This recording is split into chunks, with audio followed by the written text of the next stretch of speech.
Kesalahan fatal kita masalah energi misalnya. Sentralisasi PLN yang dilakukan sejak era dulu. Berdampak apa? Biaya listrik mahal.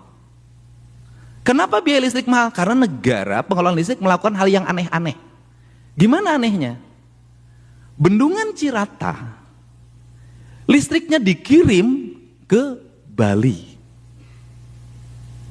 Berapa pasang tiang listrik yang disebutnya badegar, orang Sunda bilang, sutet, meliputi berapa ribu hektar dan melewati berapa ribu kilometer.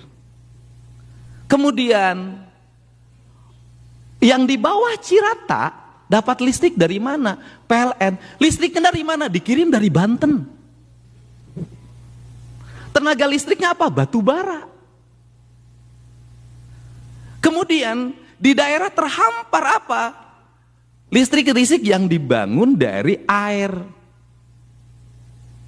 Kemudian listrik-listrik yang dibangun di air ini kemudian diambil oleh orang-orang yang punya duit, dikomersialisasikan, dibangun listrik yang 3 megawatt, yang 5 megawatt, di mana-mana tersebar, yang di desa-desa itu dijual lagi ke PLN.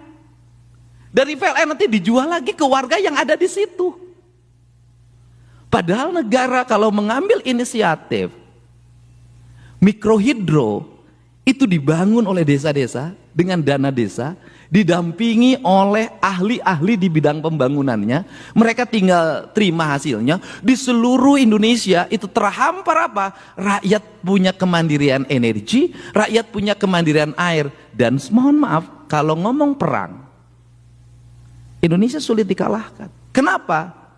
Karena mengidentifikasi daerah-daerah vital dan sentral yang membuat orang tergantung itu mengalami kesulitan. Kenapa? Karena orang Indonesia memiliki kekayaan energi culture yang ada di lingkungannya. Tidak semuanya tergantung pada PDAM, tidak semuanya tergantung pada PLN, tidak semuanya tergantung. Kenapa? Dibom sekalipun berbagai titik sentral, dia masih tetap hidup. Ada sumber makanan di lingkungan, ada sumber energi.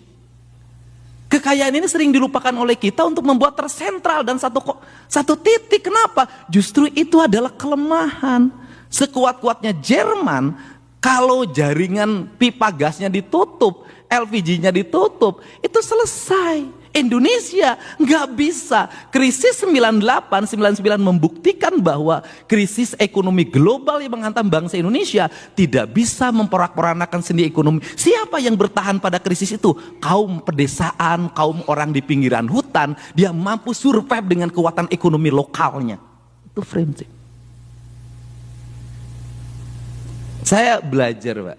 Saya kemarin ke Aceh, saya ke Sumbar, kemudian ke Sumut. Saya pelajari kenapa ketika dihantam air, dihantam lumpur, kok mudah sekali.